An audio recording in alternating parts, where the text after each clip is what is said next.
хөгжлийн тухай ярилцдаг үзэн нэвтрүүлгийн шинэ дугаар танд хүрч байна. Энэ удаагийн нэвтрүүлэгт Монгол Улсын ерөнхий сайдын хэвлэлийн төлөөлөгч сэтгүүлч Зол хоёр олцож байна. Тэгэхээр хөгжлийн тухай танд 3 асуулт тавихаар байгаа.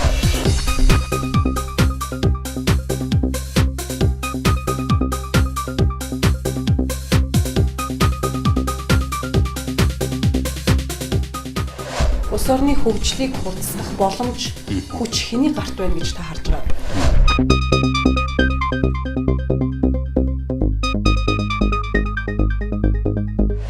Улс орны хөгжлийн боломж хэний гарт байна гэдээ асуух юм бол улс орн гэж ярьж байгаа учраас мэдээж хэрэг ерөнхий утгаараа бол хүн бүрийн гарт байгаа болов уу гэж бодож байна. Энэ улс оронд хамаарагдж байгаа насан турш бүх хүмүүсийн одоо гарт энэ боломж бол байгаа гэж хэлэх зүйтэй баг.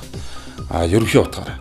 Шууд утгаараа бол мэдээж хэрэг улс орн гэдэг нэг хэсэг хүмүүс байна. За энэ хүмүүс дундаасаа биднийг удирд нийгмийг чиглүүлж залж одоо жолоодж яв гэдэг хэсэг хүмүүсээ сонгуулиар ардсан сонгуулиар сонгодог. Тэр сонгуулиар засгийн газраа байгуулдаг.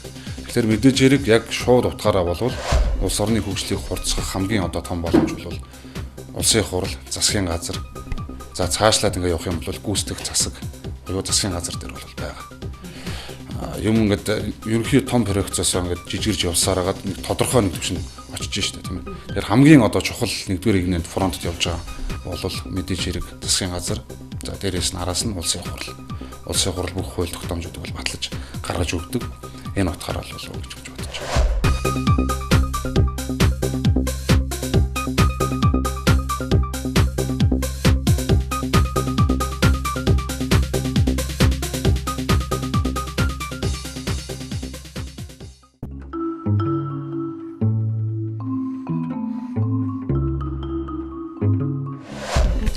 Монгол Улсын ерөнхий сайд Монгол Улсын хөгжилд ямар үүрэг оролцоотой байна гэж та харж байгаа.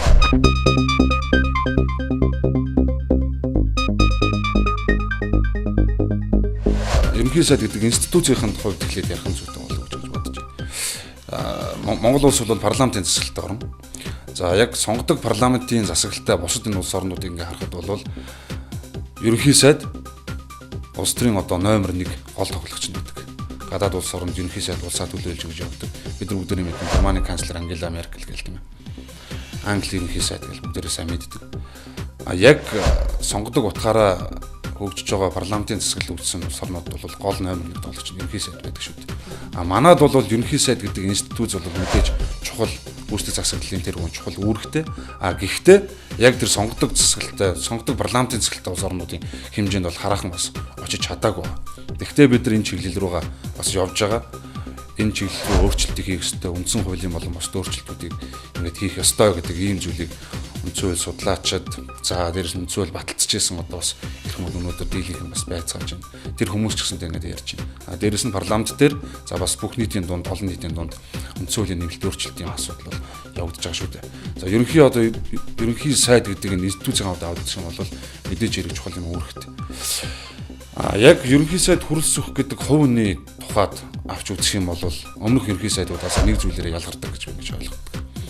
Харж байгаа. Тэр нь юу вэ гэвэл ерөнхий сайд хүрэлцэх бол маш одоо зоригтой юм шийдвэрийг бол гаргаж чаддаг. Хоёрдугаар сүүлийн үед бол бас иргэд олон нийт ерөнхий сайд болоод нэлээд одоо бас чамгүй хугацаа өнгөрлөө. Анзаарч ажиглаж байгаа болов уу гэж бодож байна. Иргэд олон нийтийн үгийг сонсож эргэж одоо бас хариу үйлдэл үзүүлдэг, хариу өгдөг. Тэнд нь одоо бас ямар нэгэн одоо засгийн газрын зүгээс шийдвэрийг бас гаргаж чаддаг, иргэдийг сонсдог ийм одоо давуу тал байна уу та гэж харагдаж байгаа. Яг би нөгөө талд одоо юу гэдгийг парламентын сэтгүүлчээр 10 гаруй жил засгийн газрын үйл ажиллагааг, парламентын үйл ажиллагааг сурвалжлаад ингээд явж исэн хүнийхээ одоо туршлагынхаа бас бүрэн хугацааны энэ туршлагын хугацааны хувьд хэлээд байна л да. Нэг жишээ хэлье. Утааны эсрэг төрийн бас байгууллагууд манад олон үйл ажиллагаа явуулдаг. Эдгээр төрийн бас байгууллагуудыг яг ийм төр засгийн одоо хэмжээнд авчираад хамтарч бүгдээ энэ утаатайгаа тэмцэе гэдэг гар барьж юмш нэгдэжсэн ерөнхий сайд урд юм байгаагүй шүү дээ. Тэгэхээр устаа гэдэг бол бас манай томоохон асуудлуудын нэг. Энэ асуудлуудын эсрэг бүгдээ хамтарч тэмцэе гэдэг ийм одоо байр сууриас бас ажиллаж байгаа.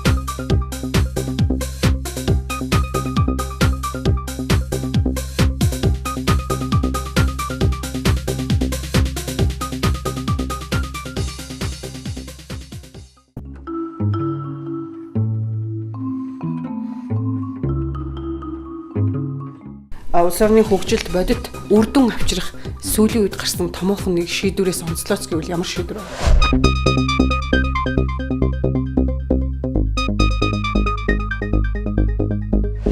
Томоохон хамгийн том шийдвэр гэвэл энэ засгийн газар байгуулагдаад гаргасан нэг шийдвэр байна.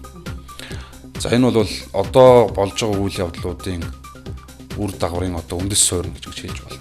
Тэрний юу гэвэл Монгол улс олон улсын валютын сантай хөтөлбөрөөр үргэлжлүүлэх нь зүйтэй үргэлжлүүлнэ гэдэг ийм шийдвэрийг энэ засгийн газар гарч ирээд гаргасан. За энийг гаргасан ийм шийдвэр гаргаснаа нотолж ерөнхий сайд хөрөлсөх олон улсын валютын сангийн одоо захирал Кристиан Лагардд бол өөрийн загтлыг албан загтлыг илгээсэн байдаг. За олон улсын валютын сангийнхан ерөнхийдөө 2017 оны 6 7 дугаар сараас эхлээд танаа улс бол ингээд улс төрийн сонгуультай болоод за дээрээс нь ингээд тодорхойгүй бас байдал бид нар бол байсан шүү гэдэг бол ярьж хэлдэг. Цаашаагаа энэ хөтөлбөр үргэлжлэхгүй байх уу гэдэг. Гэтэл яг энэ дээр бол эцсийн хариултыг бол өгч чадсан нь өөрөө хамгийн том шийдвэр байсан. Хэрвээ бид нар олон улсын валютын сангийн хөтөлбөрт хамрагдаж чадаагүй өөр одоо замаар явсан бол өнөөдөр ямархуу байдалд орох байсныг хэн ч хэлж мэдэхгүй. Нэг л зүйл тодорхой байгаа. Тэр бол 2018 онд Чингис бондын 500 сая доллар, Дэмсэн бондын 160 сая доллар гээд 660 сая Америк долларын үр төлөхөр байсан. Энэ үрийг төлөх мөнгө Монгол улсад байгаагүй. Үр төлж чадахгүй бол өрийн дефолт болдог. Өрийн дефолт зарласан улс орнуудаас гадаадын хөрөнгө оруулагчид босоод одоо хүмүүс нь үргээд гараад явдаг.